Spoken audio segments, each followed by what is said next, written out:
What's up, everyone? Welcome back to another interview. And as always, this is one of my favorite things to do because I get to talk to other Lego investors and actually kind of hear the stories of people getting started with this stuff, hear the success stories, hear how different backgrounds can apply to the Lego investing business. And I'm here with Sean Carroll. Sean, very excited to have you here. You have an extensive business background, investing background. I'm excited to kind of talk a little bit about how some of those things are now being used in your Lego investing journey. So firstly, thanks for being here. Of course. Yeah. When I saw that you posted that you were looking for interviews, I jumped on it right away. I love talking about business, talking about stuff. So I'm excited to be here. I've been looking forward to this for a while. Yeah, me too, man. Me too. One of my favorite things is just talking to like-minded people about this stuff because, there's not enough people in my life who understand it.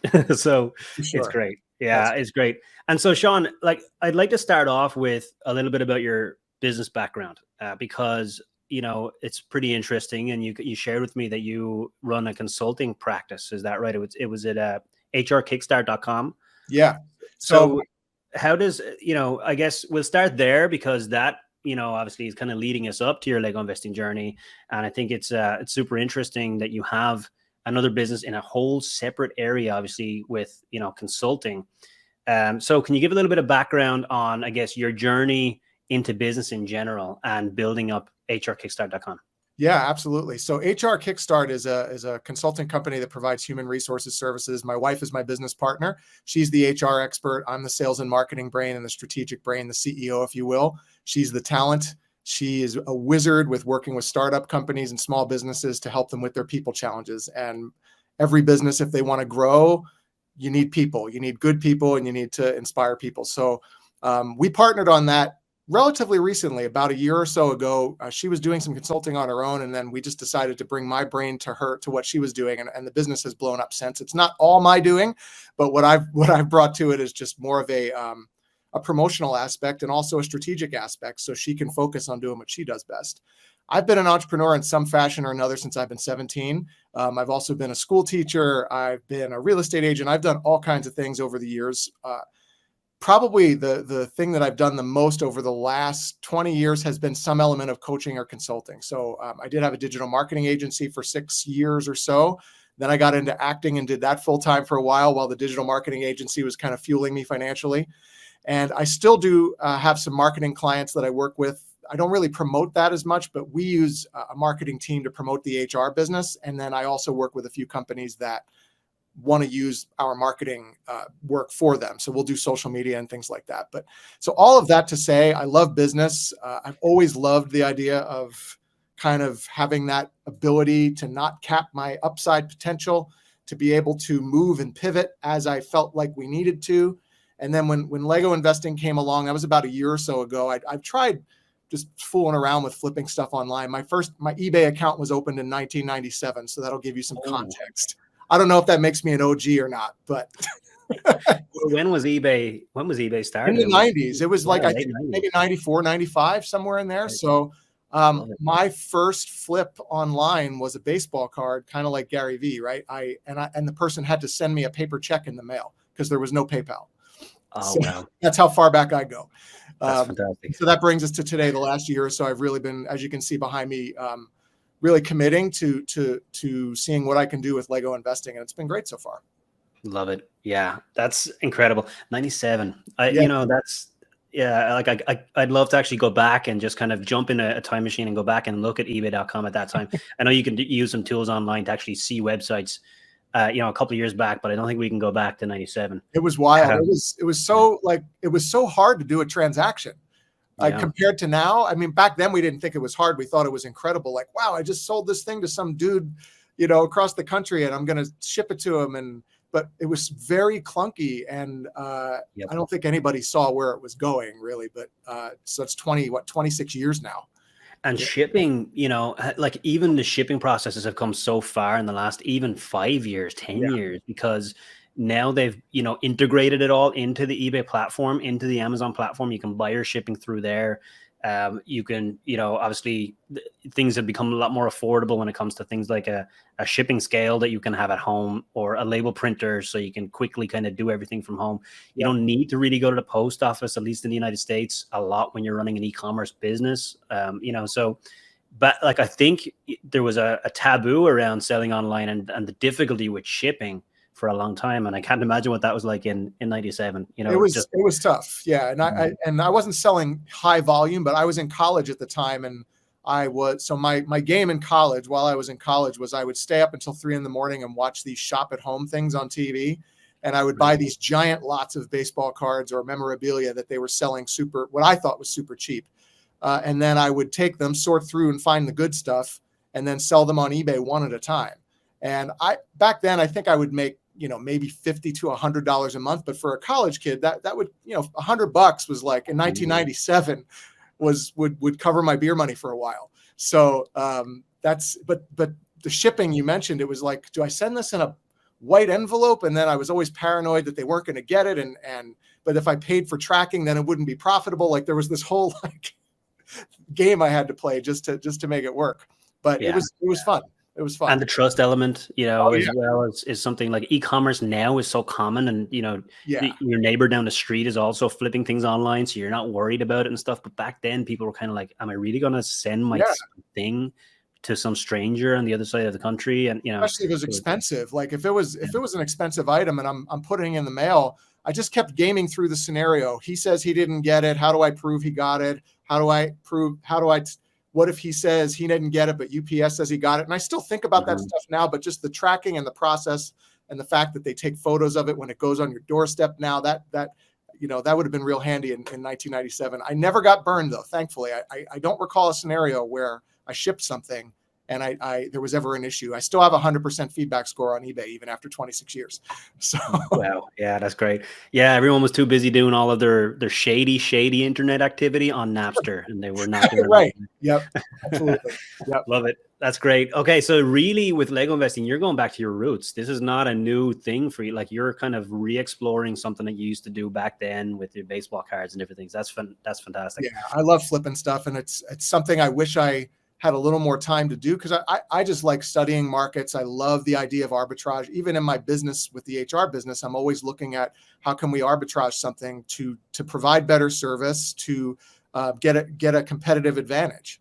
And so that from just studying that is probably my favorite thing about Legos is, and there's a certain level of ego to it. I think just like being right and seeing something that other people didn't see, or timing something and being willing to take a risk on it and then capitalizing on it. Just, there's a sense of pride I get from that. So I don't know if that makes me weird, but that's part of what drives this whole thing for me. It's so interesting to hear you explain it like that, because I don't think I've heard anyone phrase it like that. But now that you're saying it, I realize, and that's exactly how I feel as well, and sometimes I call Lego investing a game. I very much see it as a business. I treat it very strictly like a business, but I still call it a game every so often. And I think the reason I do that is because subconsciously, I just think it's the most fun. It's the most fun type of business out there.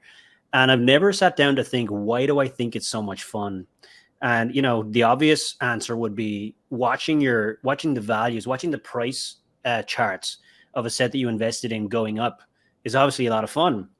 But there's also going to be an element of proving yourself right, of like almost some of the things that people enjoy about gambling, which Lego investing is not gambling, so I am not saying that, but some of the benefits that people like about gambling, of like making a choice and then being proven right, or the hit of adrenaline that you get when you are right and it's a financial gain.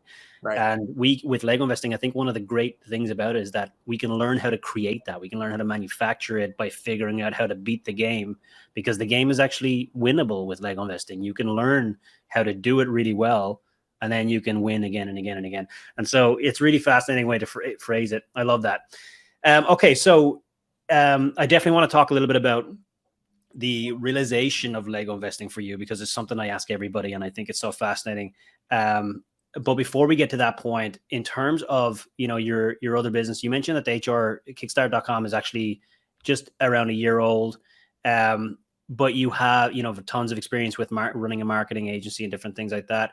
And so I guess, can you walk us through a little bit on why you decided that it was time for something new, to revisit e-commerce or to explore that? Because there's definitely some overlap of skill sets from something like digital marketing to e-commerce. Yeah. But there's also a big gap in skill sets. You're moving from selling a service or a digital product to selling, physical goods, and the differences that are involved with that, obviously.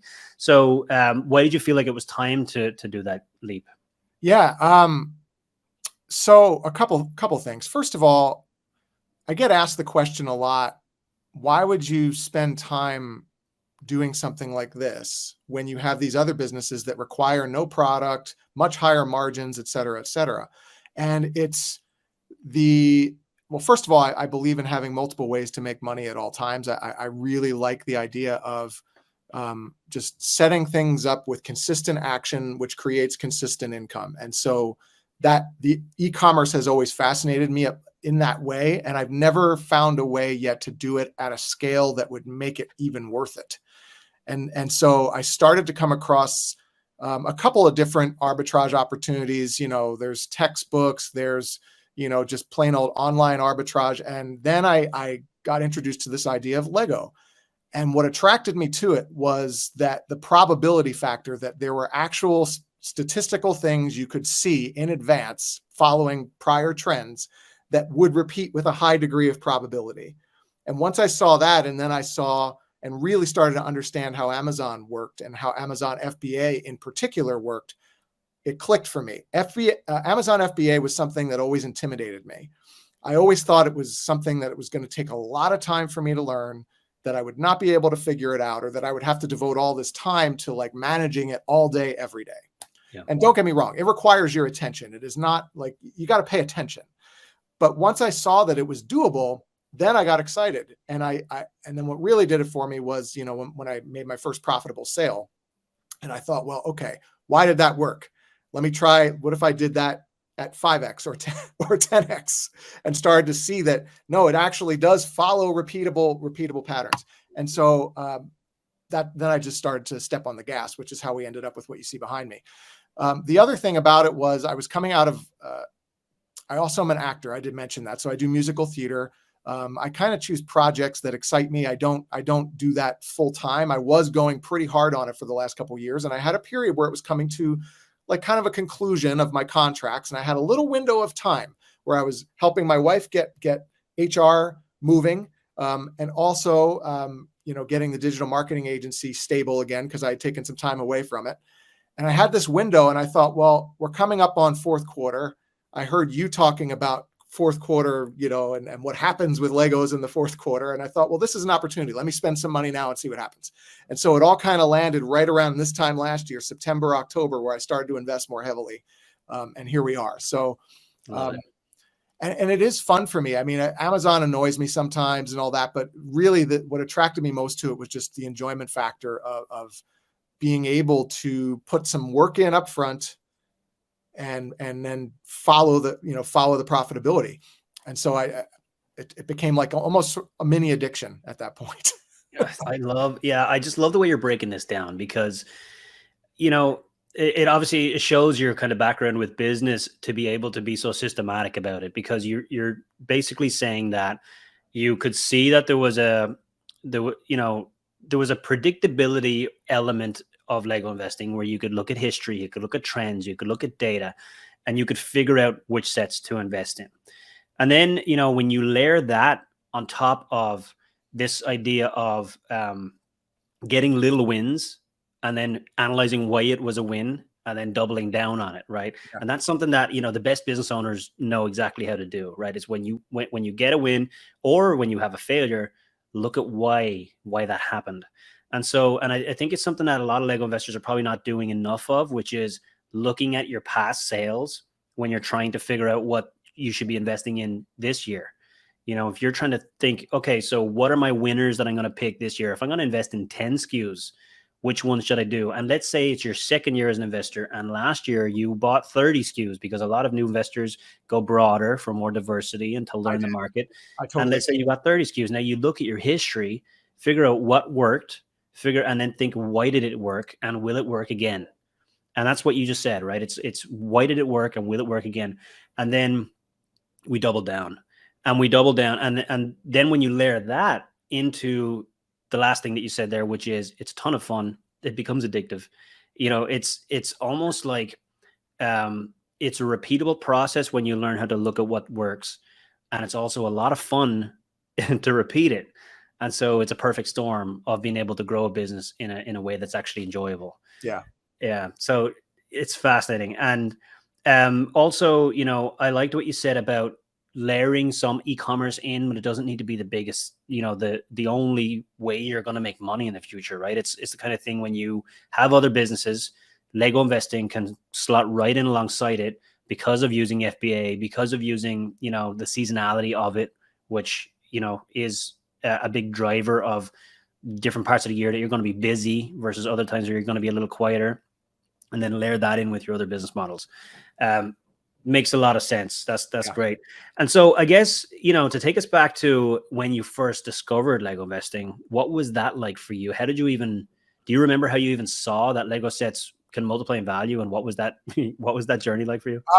It was probably, I mean, it was probably one of your videos where I don't know if you were the first person that said it. I think I had heard it before, but then when I saw, I think there was a video I saw of yours where you were actually breaking down certain sets versus other sets. Right. And I think you were talking about a Star Wars set, and that made complete sense to me as a Star Wars fan. And I thought, well, of course, that's one of the most popular sets. And I instantly got it. I saw it and I said, yes, that makes complete sense. Now, sometimes I'll look at a business idea and it'll take me a minute to figure it out. This one, when I saw it, first of all, I didn't even know that Lego retired stuff. Didn't even know that until I came across this idea of investing. I had no idea that they stopped making, you know, things. I figured they just kept, you know, making the same sets over and over. Why wouldn't they? Because if it's profitable, why wouldn't they keep making them?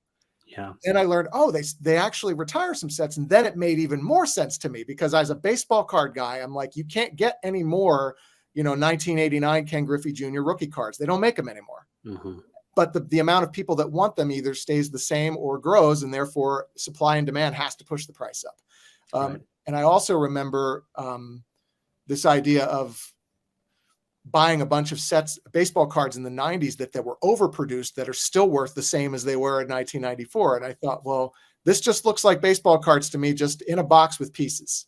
And it's just a matter of figuring out which ones people want the most, why, and then seeing if you could predict that with any certainty. And people still do that with baseball cards. People still look at, well, who are the hot players? What are the hot boxes? Should I gamble on this one or that one? But this, to me, that's a lot more random. I feel like there's way more control with things, controllables with Lego. And so here's the other crazy part. I've never owned a Lego set in my life until I bought my first one to invest in. Now, I don't know if that's common or uncommon, but that's, I was a Transformers kid, G.I. Joe. I never was into Legos. I wasn't anti-Lego. I just never had one. Yeah. It's actually more uncommon. Most people I asked this question to had some sort of background with Lego. You know, maybe they were growing up with it. And I put a poll into one of our communities, our free Facebook group at one point, asking the question, were you a Lego fan who then discovered investing and decided to make a business? Or were you a business person, an e-commerce seller, an online seller, Amazon seller, thrifter, eBay seller, who discovered Lego as a product category? And it was something like 90 something percent were Lego fans first. Okay. So I'm in the 10%. So exactly. Yeah, it was. Now, obviously I was familiar with Lego. I knew what they were. A lot of people I know have them. I've given them as gifts to people that said they wanted them, but I never was into putting the sets together. It just wasn't something I did as a kid. But then what attracted me to it was, I also didn't know that Lego made stuff that were Star Wars and Harry Potter. And like, I've been a huge Star Wars fan my whole life. So even though I never owned a Star Wars Lego, when I started to see the detail and the beauty of these sets, it attracted me even more. So there is an aesthetic attraction for me to it. I haven't opened any boxes that I've purchased, but it's getting harder and harder to do as I look back at some of these, you know, helmet sets I have back here. I just want to build one. Because I really do love the brand. Yeah, and as your knowledge grows more, as you even simply analyzing the sets a little more and looking at what's inside the box, because before you were a Lego fan, you probably remember Lego as a kid's toy from 20 years ago that is lacking in detail, you know, and just like big, back in the day, there were just colorful blocks, you know, they're big red and big yellow blocks and everything. And when you even take the time now to walk into a Lego store and look at what's inside the box, you quickly realize that things are very, very different today than they were back then in terms of the level of detail and the design and different things. And it's just their designers have come so far. Their target audience has changed, and now they're targeting adults with big, you know, grand, epic visual sets. So they're a very different company now. When you start to realize it, you know, it can become enticing. Yeah, it's an interesting journey, I think, to come from the business side into Lego investing and start to realize what the opportunities are and different things. Fascinating. So you've been selling for around a year now, and actually, real quick before I move on, I do want to just acknowledge the thought process that you're talking through and the realization of, wow, like, could this be a thing? You didn't really realize that Lego sets even retired and everything, because I had the exact same, you know, it's almost like a step-by-step realization. The first realization is, well, this Lego set is selling for 3x the MSRP. You know, why is that? Right. So that's the first one, is like Lego sets can go to 3x or MSRP. Then I had a realization, oh, wait a second, they stopped manufacturing. So, you know, they retire and they stop making the old stuff and they make new stuff. And then the third realization is, oh, that happens on a cycle, right? So if it happens on a cycle, can we figure out the cycle, right? And then it's kind of like, and then step 4 is, oh, so if I look at old sets after they retired, I can start to predict, you know, the new sets and what's going to happen. So all of these things hitting you one after another, and all the realizations and the jaw dropping more and more when you start to realize what's possible. Absolutely. Yeah, it's fascinating. Okay, so, and in terms of the journey so far with Lego investing, so you've been doing it for around a year. Obviously, we can see in the background you have not slowly entered the market. You have taken it. I don't know how to do that, man. Like I once I figure out something that's exciting and I see that it starts to be profitable or exciting. It's a strength in business that I have a bias towards action, but it can also be a blind spot if I'm not careful. So we'll talk about some of the mistakes I made, I'm sure, but I don't know how to go in slow. I wish I did sometimes. Yeah. And it's a common, you know, it's very common with this because of the excitement that I just talked about, right? It's the excitement, the realization, and it can lead to new Lego investors getting a little trigger happy, jumping in a little too soon. You know, so I think it is very important for anyone who's listening, who is newer, to try to, you know, keep your discipline in the beginning so that you learn a little bit more about how to pick the right sets and how to get them at the right prices. You know, a lot of the time there is time to figure out the e-commerce later. I do think everyone should have a plan for how you're going to sell the sets. Don't not have a plan for selling before you buy, but you can figure out the more specifics about the selling later. Like, how do I get my Amazon account actually set up? How do I get, you know, the supplies that I need to ship, stuff like that. You can deal with a little later, but before you start to buy, we need to at least learn how to buy, right? How to build a buying strategy, how to pick a hit list of great sets. And so, I guess, you know, to start off with, did you quickly start buying in your first couple of weeks after realization of this, you know, whole market of aftermarket Lego? And did you make mistakes with your choices of sets in the beginning? I did. The answer is yes, I did. I did accelerate pretty rapidly, especially with sets that I was familiar with the brand. So anything that was Star Wars, especially, that I saw just a limited supply of, I looked for. You know, they don't have there's not a lot of sellers on this one. I just know the character. I know how popular it is. I know, like, I pay attention. So I would go heavier there. But I also made a decision to go broader, like you said. So I purchased a lot of themes. The mistake that I made was going a little proportionately too heavy. Some of it was just bad luck, where Lego extended production on some of them. There was a Technic set, a couple Technic sets, I think, that got extended. What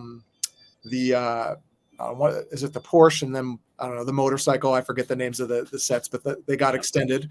And then some lower priced Duplo sets that I knew were extremely popular, but just the supply, there was so much supply, and still those are not profitable after a year. So the mistake is, not being a little more strategic in where I went heavy. And so I also knew that I could carry it. Like, it's not going to hurt me. I'm in a financial position where I kind of calculate in advance. I always imagine, all right, if I have to hold this, first of all, do I have the capital to pay off the credit card bill? And then also, can I afford the storage fees, or can I afford to, do I have a place to keep it? So I'm always thinking about, what if it doesn't sell? But looking back, yeah, I would have gone even heavier in the stuff that I was very confident in, and less heavy in the stuff that I was marginally confident in. I kind of went equally heavy across the board, and it gave me tremendous data, and it made me a way better investor this year. If you look at my profitability and projections this year compared to last year, it's not even close, because I became a better investor. And I think I had to go through that, but I don't recommend, especially if you're new, be careful where you go heavy, especially if you're using, whether it's a 0% credit card or whatever your strategy is. It gets exciting, and the temptation is like, wow, it's on sale for 30% off. Right. And it still might not sell for a year at a profit. So just tread lightly. Yes. Yeah, exactly. And it's the first skill, that I tell everybody is the very first skill is building a hit list of winning sets. And the reason it's the first skill is because then whenever you get tempted by those Prime Day deals or those Black Friday deals, you don't let yourself buy them if they're not sets that you already, researched, added to your hit list. Or, of course, you could optimize it on the fly and quickly pivot your strategy for a great deal, but you would at least know how to research it before you buy it and figure out if it's the right set for you. So you mentioned that you knew Star Wars, and so you started buying heavier on Star Wars. You knew the characters. This is a benefit that I often talk about, which is when you know a theme, it gives you an advantage in terms of, which minifigures are going to become more exclusive or rare, which sets are, less likely to be reproduced in the future, which sets have not been released recently in the last couple of years, or which, not really specific sets, but the topic of the set, right? Let's say they're releasing something like the, Death Star trash compactor, and you're kind of thinking, I don't know that they've had a Lego set about that scene in that movie, in the last couple of years. And so people who are familiar with the theme, especially over a longer period, but, in general, are going to have an advantage. Do you feel like your picks, how much did it help you right early on? Or is there any chance that it hindered you a little bit because it made you overconfident in the beginning of, oh, this set has Boba Fett in it, so it's going to be okay, because some people could be overconfident and start buying sets because they know Star Wars.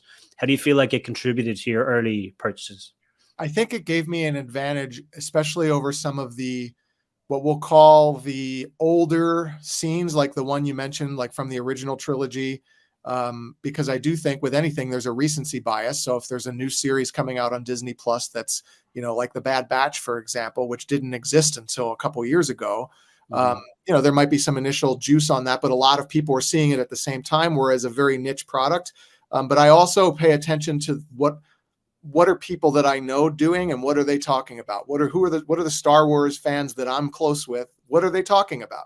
And so, and I'm fortunate that I have some Star Wars friends that have kids who buy Legos. And so I just pay attention and listen. So that gives me an advantage. I think where it might be a hindrance is, well, let me put it this way. There's more nuance. The longer I do this, I'm learning that there's more nuance to this, such as how many pieces are in the set, how many minifigures are in the set, and those things all, which minifigure, which characters are in that set specifically. So that I was not paying attention to that stuff when I first got started, and those types of things, if anything else, I think can hedge some of your risk, because well, okay, this is another exit strategy. If the set doesn't do extremely well, and I want to get some capital, and I own 50 of these, I could part it out, or I could sell the minifigures, so I wasn't paying as much attention to that. I was just, going heavy.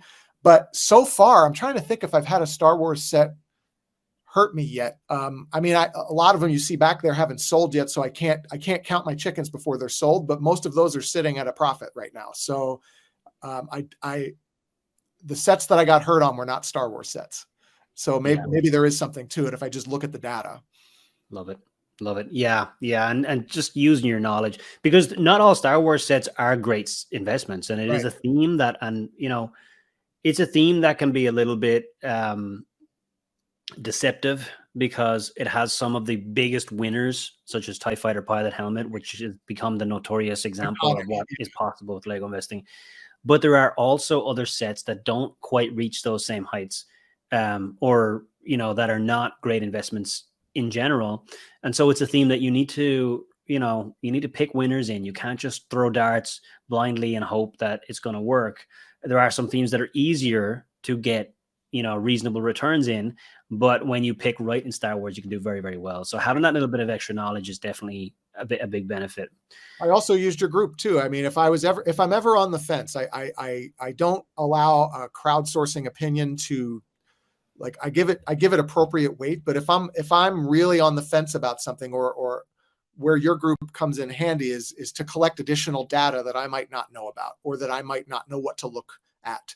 And somebody will say something about minifigures or about inventory they saw locally and that it's been sitting, for example, like that. Those are all data points that can help me, even it's a tiebreaker. It can be a tiebreaker for me passing entirely or confirming what I already knew and nudging me to go heavier on it. So I think that's why it's important. Like, investing in knowledge is important. And so that's why I'm happy to pay to be connected to people who are doing this, because it just makes it so much easier. I don't have to guess if I'm ever unsure. Yeah, 100% agree. Yeah, like, and I guess I think there's a big difference between a community of people who are investing in their knowledge, investing in growing to the next level, versus people who are, maybe in a free Facebook group that are kind of just exploring, and, and maybe the level of knowledge is quite different, and the support that you get as a result of that. In terms of, those early months when you first started out, we talked a little bit about your set picking at that point, but what about your actual sourcing at that point? And, were you kind of focused only on great deals? You mentioned that you kind of started buying in, around the October timeframe, or coming into the great deal season. Was it the perfect time for you to start buying with the retailers having discounts? Or did you overpay for stuff in the beginning and kind of realize later that maybe you needed better deals and stuff? How did you kind of think about your the discounts that you needed before you invested? Yeah, that's a great question. I did overpay by overpay, meaning I overpaid where it cut into my profits. I don't like, and did I overpay for the sets that still haven't sold? You could argue that I did, because they still haven't sold at a profit. So to me, it's just about like time horizon too. Maybe if I look ahead 4 years, I'm going to think it was a killer deal because I paid close to MSRP. But no, I was spoiled, because when I started really buying in bulk, that's when the heavy sales were going on. And so I kind of got used to, purchasing at 20, 30, sometimes 40 or 50% off MSRP, to the point where I wouldn't touch it unless it had something that was really hedging that risk. So the stuff that I ended up paying, again, where I ended up probably not being patient enough, were the themes and the sets that I just was investing in because the numbers looked good, but I didn't know enough about the theme. I didn't know enough about the history of that story, that brand or whatever. And I think if I just look at my results, if I look outside of Harry Potter and Star Wars, and I'm not a huge Harry Potter person, but as a former elementary school teacher, I was an elementary school teacher when Harry Potter was becoming very popular. So I got to live vicariously through my students, and they would just tell me everything about this character and that character. So that's why you see the head wigs back there. Like, I get it. So that's where I tended to go. I think the mistake was saying, well, by the time we get to X date, this will be a good deal. And I really want to get these in my portfolio. And I just wasn't patient enough. So like I said, some of those Duplo sets could end up doing really well, but I'd have to calculate, well, what's the actual return on investment after I add up 13 months of storage fees? And that's TBD. I don't know yet. We'll see. Yeah, it's interesting with Duplo because they do, there are some really great performance in Duplo. Contrary to popular belief, a lot of people don't think that there's possible for Duplo sets to grow in value because it's a much less collectible theme, and it's obviously not targeted towards adults who have disposable income. But in reality, a lot of Duplo buyers are just going on Amazon and adding it to the cart and checking out without really realizing that the price might have actually inflated, and not realizing that this is a set that was on the shelf 2 years ago and now it's on an aftermarket price, and they just check out and buy it. And the demand can still be super strong on Duplo, obviously depending on the platform you're selling on, because Bricklink is not the best place to sell Duplo, but Amazon, absolutely. At the same time, even though you can get great price growth on them, they're bigger boxes. So the space that you need can be substantially more for the same return on investment. And so I had a calculation one time, because I started my Lego investing journey in an apartment in New York City, with a small little apartment with a tiny piece of a closet for my first investments. And so I made a calculation, which I call return on space, which is basically if you calculate the volume of space that you have for your storage and then take your expected return on investment. So let's say a target price you expect to sell at, what would my return be at that target price? And then factor that into your available space. And you could do it by like cubic inches or something like that. What is your return on that space, right? Because you want to get the most possible profit for the space, the available space that you have available. Now, this is getting way too nerdy, and honestly, I don't advise most people to even worry about this kind of thing, unless you really do have space issues and you want to get the absolute maximum value for that space. But I did that calculation, and Duplo is terrible when it comes to return on space. Architecture and some of these other themes that are very small boxes with a ton of value inside those boxes can be a lot better for that kind of thing. Sorry for the tangent, but that was just, that's something to look at for sure. And I'm definitely nerdy, so you better believe I'm gonna look at it. Yeah. I mean, we got it over time. I think after a couple of years with Lego investing, you just start to look at things in all sorts of different, interesting ways, for sure. Okay, and then so that's your early buying. And, a couple of mistakes there, but broadly also some really big wins, and those wins being super important for giving you the confidence and the understanding of how to double down. As you mentioned, you looked at what worked and you figured out how to improve this year's buying strategy because of that, which is definitely what I recommend to anybody else who's brand new. What about the selling side of the business? You've told me that you're selling on Amazon now. So was that your initial goal, or did you start on eBay? What was the journey like on the selling side? What was your plan, and how did that plan evolve over the last year? Initially, I was just using eBay, selling in the experimental phase, selling a set or two at a time. If I got a free gift from Lego online, packaging that up, putting a bundle together, sell a couple of helmets together, stuff like that on eBay. And I quickly realized that I was missing some opportunity in terms of price. Missing a lot of opportunity in terms of price. I'm always looking at the spectrum of profits. And then there's also the control spectrum. So when you hand over inventory to Amazon FBA, you are giving up some control, but I also realized you're increasing potential in terms of revenue. So I had to really look at, where am I on that spectrum? And I have some new realizations I'm happy to share about that. But very quickly, I realized that if I wanted to A, make more money, and B, get more hands off, because I have other businesses that I'm dealing with. I can't, boxing things up takes time, taking stuff to UPS takes time. And I realize you can use prep centers and things like that. But so far I've been doing it all just me. This is just my little side hustle. And so right before Black Friday last year, I just said, the heck with it. I'm sending it all in. I'm just sending it in. I know I'm a little late. I'm just going to send it all in. And I'm so glad that I did, because even well past Christmas, I unloaded way more at profitable prices than I would have if I'd have kept trying to do it one off. So yes, there were some things that happen and still happen that irritate me, returns and fraudulent buyers and all of those things. And that happens. I have to get better at not letting that affect me, quite honestly, because it bothers me.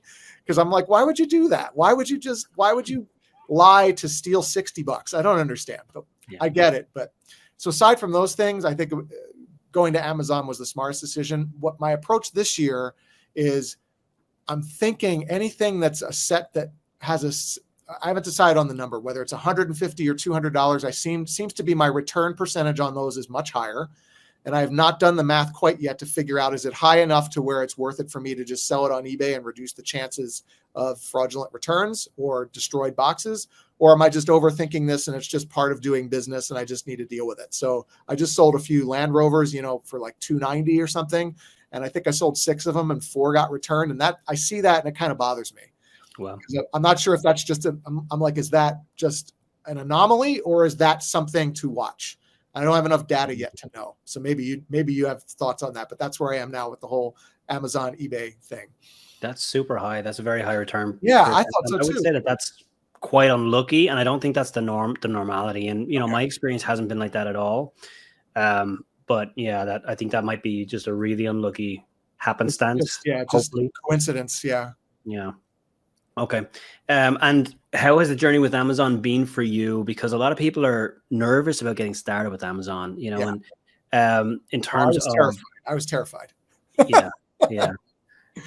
Do you think it's been worth it, in terms of using FBA for fulfillment and different things? Yes, 100% worth it. There's nothing better than, every time I think it's a pain in the neck, there's nothing better, especially during the busy season, checking the account in the morning and just seeing revenue coming in and knowing that logistics are handled. I don't have to worry about talking to the customer, worrying about the customer. I just have to worry about where am I priced and paying attention to inventory and making sure that things are staying fluid. By far, it's been a net positive, even with the like I said, these blips on the radar. But the nice thing is that, okay, if there is a return, and I get the set back and it's a mess. I had 1 Land Rover set last year. I was still able to sell it on eBay at a profit, even in a damaged condition. And so once I started to see that was okay, then I started to really understand how important it is to buy at the right price. Because if you buy at the right price, and it's the same in my real estate world, if you buy at the right price, you're just protecting yourself against so many possible things that can go wrong, that when everything goes wrong and you get back half a set, I listed on eBay with all the pieces. I said, I don't know what's here. I have no idea what's here, but here's what I see. Here's the box. And somebody still paid me over $100 for it. And I ended up, I don't think I made money on it, but that $100, it's significant. That's another couple of sets I can buy. Yeah. So this is a huge concept. And, there are definitely going to be some people who listen to this and they hear maybe a little bit of talk of some returns or some fraudulent buyers or something. And that's enough. That's all they need to hear before they say, I'm not getting into Lego investing. Because obviously different people have different tolerance to risk. And of course, if you have an e-commerce business, you're going to have some returns. You're going to have some people who are messing around. And the thing that's a shame about that is because like you said, it's just a cost of doing business, and it's a part of the game, and it's a small percentage, and the profits that you're getting from all of the great stuff more than covers the bad stuff. If you have 100 sets and 3 of them get returned and the other 97 made you 100% return on investment, the returns just don't really matter in the grand scheme. But secondly, and to the last point that you made, my favorite thing about Lego sets is that they appreciate in value even if they're in damaged condition or in used condition. Yep. And I made a video where I looked at the price differences, and like sets that were used were typically selling on eBay for around 40% lower than the new in-box sealed condition prices. That means that if the set has grown in value to 200, and you're selling it and you have a used copy, or you have a copy that's been messed up and it's maybe incomplete or whatever, you're still going to be selling it for 40%, for like a profit in some cases, or a break even, or close to a break even in many cases. Yeah. And those are the return ones. Meanwhile, your brand new in-box ones are selling for great profits. Yeah. Yeah, it is a small percentage. So I don't want to alarm anyone. That I'm glad to hear you say it's unusual, because, and I still get those feelings. I still let returns bother me. And that's just something I have to work on. It is, when I look at the actual data, the data says that even with the returns, the profits are still undeniable. Yes. And so it's just part of it. Like, I return stuff on Amazon, and buyers are allowed to return things. That's just, they're allowed to. Yeah. Then I've had some cases where the returns go back to inventory and it's fine. And then I've had, what's happened lately is I had a few Star Wars sets get returned, and this just blows my mind. They request the refund and then never return the item, and I get reimbursed for it anyway. Yeah. Yeah, and in some cases, Amazon will take care of you, as long as you, raise the right requests and different things to them. Right. Yeah, so it's fascinating. But the other thing I wanted to ask you about, Sean, is because, before we went live, we were talking a little bit about, not only do you have a background with kind of an extensive background with different types of businesses, but also investing in general. And, Yeah. You've got other investments, obviously, and you have a kind of a background with making other investments. Can you give a little bit of a broad, because I love the fact that Lego investing is a cross between e-commerce and investing. And some people will say it's not investing, it's all e-commerce. But in my mind, anything that has a holding period, anytime that you are holding anything with the intention of the value going up, it is an investment. And so, yes, it is e-commerce. Yes, it is investing. It is a perfect cross between both worlds. And so most of the time when I'm talking to people about it, we talk e-commerce, we talk about selling online, we talk about, Lego specifically. Not often, do we really talk much about how it compares to other investments when, on the investing side. I'm massively interested in various different types of investing, including stocks and real estate. And so it was one of the things that encapsulated me about Lego investing in the beginning. So I'm curious if that was the same for you when you first saw this kind of thing. Did you think of it like an e-commerce business play more than an investment, or do you think of more like an investment at first? And how did it fit in your mind of the, in terms of, and how does it still fit in your mind in terms of comparison with your other investments that you make? Yeah, I saw it much more as in the investment bucket from day one. I have background in real estate, both flipping properties and also buy and hold and lease. And also buy, renovate, and hold. And what all of those things have in common is you do them to try to generate a profit, but I always look at, well, what am I being compensated for? Why does the value go up? Why am I receiving that profit? And so with real estate, if I'm flipping a property, I'm receiving the time value of what it would have cost the buyer to do that work themselves. They're paying me a premium because I did the work for them, and I'm handing them a house that's in pristine condition that they can just move into and they don't have to worry about it. And so I'm taking on the risk, I'm taking on the work and the time, and you get compensated for that the market compensates you for that. I looked at Legos and I said, well, what's the value here? Oh, it's access to the inventory when it's not available in stores. So they're paying, whether they realize it or not, the buyer is paying a premium to me because I was able to hold a set for them all this time, and they want the set now, but unfortunately they can't get the set now. And so they're willing to pay more to get the set now than they might have been if it was readily available. So I saw the two parallels instantly. I'm not repairing a Lego set like I would a house, or I'm not renting the Lego set out, but there's so many principles about it that made it easy to do. Once I saw anytime there's profit made, why is it? And once I saw why it was, it made complete sense.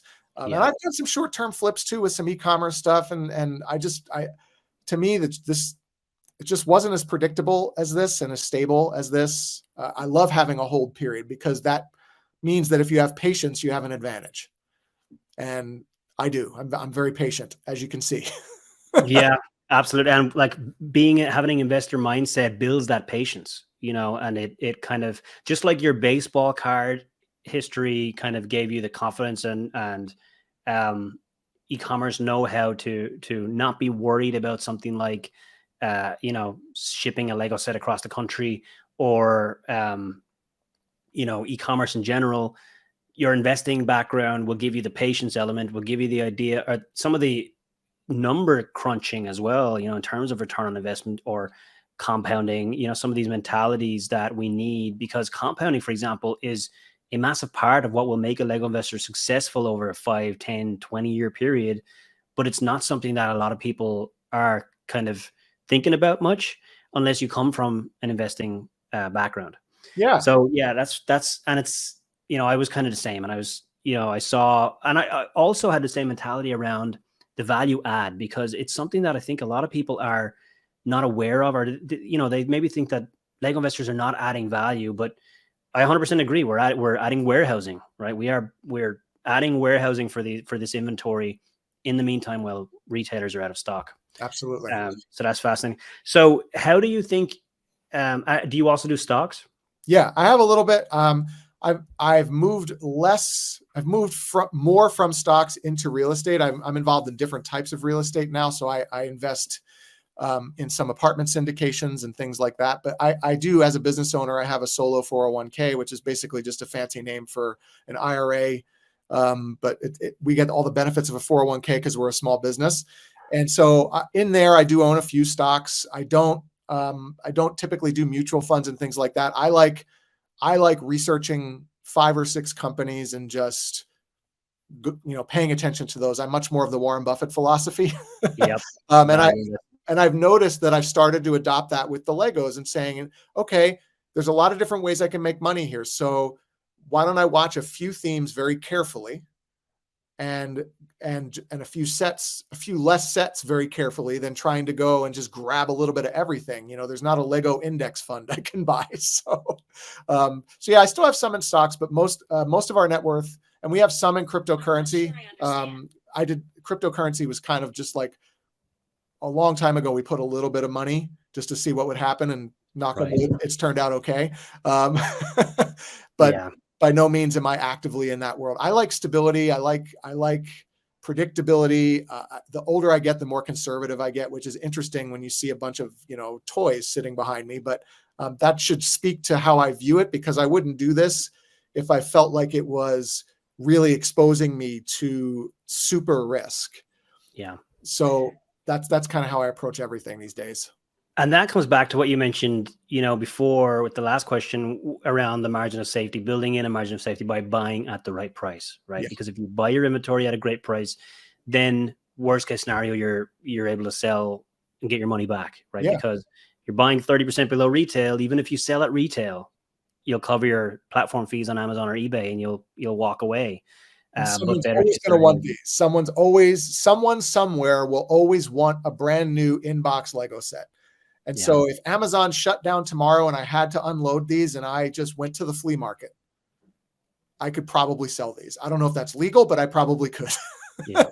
Because you could go to a Lego convention, you go to Facebook Marketplace. And that's the advantage of buying stuff that's in demand is, I don't, so you're tying your capital up, of course, so this is, there's capital there, but I sleep at night knowing, and I have insurance on all of this and everything to make sure that it's covered and whatnot, because it is in my basement and things can happen. But it's a little different sometimes than buying, I think, a stock in that, okay, maybe Apple's not going to go to zero or Netflix isn't going to go to zero. But if you invest in the wrong thing, you're giving up. If something happens to that company and your asset, it gets frozen or goes to zero, like this is stuff I can see and I can touch and I know what to do with it. It just makes me feel good. I agree. I 100% agree. And it is something that some people see it as being a riskier endeavor than, other, like the stock market, for example, because of maybe liquidity is a little lower. And of course, liquidity is a little lower because you can sell a stock within, less than a second. And with Lego, obviously, you're going to go and sell it online or sell it down the street. But liquidity is still pretty good. A whole lot better than something like real estate investing. Because the demand is so strong. Yep. And we will be able to sell this stuff. Yeah, I agree. I'm on the same page for sure. And so today, and you mentioned that, you're around 40,000 invested in Lego sets now. And I did ask you if I was okay to share that number. Yep. For anyone who's wondering if I just spew that out there. But the, first year, you've really kind of doubled down. You've really, you're treating it like a business, and you've explained some of your thought process and your mentality. And I love the way that you're coming at this, both with the investing and the business mentality, and you're not playing games at the same time, having a lot of fun. I guess going forward, how do you see this playing out in terms of where does it sit in your business portfolio? Where does it sit in your investing portfolio? What are maybe some of your plans for your Lego investing journey over the next couple of years? Yeah, a great question. So my wife and I talk often about just our overall business strategy. Both the businesses that we run. I mean, you'll hear a lot of people say they run multiple businesses, and sometimes that's code word for they're doing a bunch of things that don't make a lot of money. And so just for context, the businesses that we run are multi-six-figure businesses. They're not, these are substantial. Like we have a lot of clients, 5 figures per month in profit, each of them. So it's like, it requires a lot of time. And so it goes through seasons. So right now, like this year, I've actually, if you look at the pace at which I was purchasing some of Legos, some of it is that we were in a period where there's not a lot of sales and we're about to enter some sales. So my pace at which I've been acquiring more sets has definitely dropped because we've invested heavily in some other areas in our other businesses. And then that seasonality will shift now, probably towards the end of the year, where I'll go a little heavier purchasing again on Legos. My goal is I would love to if this business, could match what one of our other businesses does in profitability each year with minimal hands-on time for me, that would be great. I would love to scale this up further, but I'm not sure. Like, there's some things I'm going to have to do differently going forward if I want to do that, because A, I only have so much space in my house, and B, what's becoming harder is actually paying attention to the deals. That's actually where I think, because that's where the money is made for me, is on the purchase. So I know that's where the due diligence and the focus needs to be, especially in the next 3 months. So that's the nut that I think is going to be the toughest to crack. If I can crack that, whether it's through virtual assistants or notifications or technology, then yeah, I think I could go 3x, in the next year what I did this year, and also what our philosophy is as the other businesses generate profit, I earmark a certain amount for other endeavors, and it's never more than I can afford to lose. So that's a lot of that will be determined by how much money the other businesses make, because that pays for our bills, our mortgage, and our lifestyle. This does not. If all these burned, God, I don't even want to say that out loud, we'll be okay. So I'm grateful that, it'll hurt. I'm going to be very unhappy if that happens. But we'll see. I guess we'll see. I would love to go bigger. I really would. I love it. I love it because you've carefully thought out where it's going to fit in, in around your other businesses, but also in terms of your goals for your lifestyle and, and how it's going to impact the way you live. Because obviously we all want our Lego investing business to be as big as possible, but there's going to come a point where some people will want to take it and a next step either into storage units or warehousing and different things like that. And other people are going to keep it at a certain balanced level in whatever storage you've been using to just kind of, reinvest until you maximize what you can do with that space and then start to take profits. And, and that's totally fine as well. One way is not better than the other. It just depends on each person's goals, especially when you have other businesses and you think about it like from a top-down strategic perspective on how Lego investing can slot around the other things that you're doing. And the best thing about Lego investing, or one of the best things, is that it can perfectly slot around a lot of these things because of what we talked about, the seasonality and the whole time, and using FBA and different things to reduce the workload and simplify systems, simplification as much as we possibly can. I love it, Sean. Fantastic. And I think we've already given so much kind of newcomer advice throughout this, naturally, throughout the, talking about your first year journey. But if we could just summarize and boil it down as the last question here, in terms of, if you're talking to a brand new investor and you're summarizing maybe some of the big learnings or challenges that you've had to deal with in the last year, what are some of the things that you think a new investor should look out for or do, when they're first getting started? Stephen Covey once said, begin with the end in mind. So have a target, set a target for yourself, set like a big target, something that would be like really amazing, whether that's profit, money that you make, but also, they say when you walk into a casino, you have your limit set before you walk in. And the reason they say that is because the allure is very strong.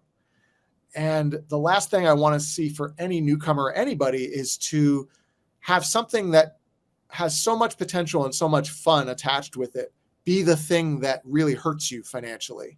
So I think you want to set your targets and set your goals, but also set your initial limit of like, okay, I have X amount, I have $1,000, I have $2,000, and if that I can tie up for a little while and see what happens, and use that for data, for learning. I'd like, for me, like my initial target was if I can break even in the first round of this and I learn a bunch of stuff, the only thing I'm out is my time, but I can never lose the knowledge. So I think don't worry about being super aggressive, super early. Put in a number that you feel is a good step forward, but that if you had to tie that up for a while, you're not going to lose sleep at night, because then you're going to start to make bad decisions. You're going to start to sell too early. You're going to try to force a set that you shouldn't be doing because you're trying to chase your losses. It's not just like a casino, because the odds are very different here, but the mentality is what I'm going for. We don't want to put ourselves in a position where we're chasing losses, or we're paying interest on credit cards, because that stuff can just kill you really fast. And then the last thing I would say is remember, like, why are you doing this? Like, really get clear on what is it about this? Why this? There's so many ways to make money. You know, why this? Like, you asked me in this interview, why did you go into it? And I gave you my reasons why. Some people get into it because they think it's the next thing that's going to make me rich, or the next thing that I can just sit on the beach and relax. So just make sure you're being clear with yourself and honest with yourself about why, because there will be times that you're questioning this whole thing. You're going to say, was this a good idea? Because a lot of other people, I promise you, are going to ask you that same question. So if you're clear on your why you're getting into it, that's all that matters. That will keep you sustained through the ups and downs. Love it. Love it. That's fantastic. Some real nuggets of wisdom there, Sean. And thank you so much for sharing, obviously, from your business background and bringing that to the world of Lego investing, your investing background, and also a year where you've just doubled down and you've kind of learned from your mistakes and you've figured things out. You've gotten scrappy, and now you've gotten to a point where you have a sizable inventory, and I can see some great sets on those shelves. So you've obviously learned how to pick well. So I love it. Thank you so much for being here. I really appreciate the discussion. Let's keep in touch. Let's catch up again sometime. So thanks, Sean. Appreciate it. Thanks, Shane. This was a lot of fun. Thanks for having me. Thank you, man.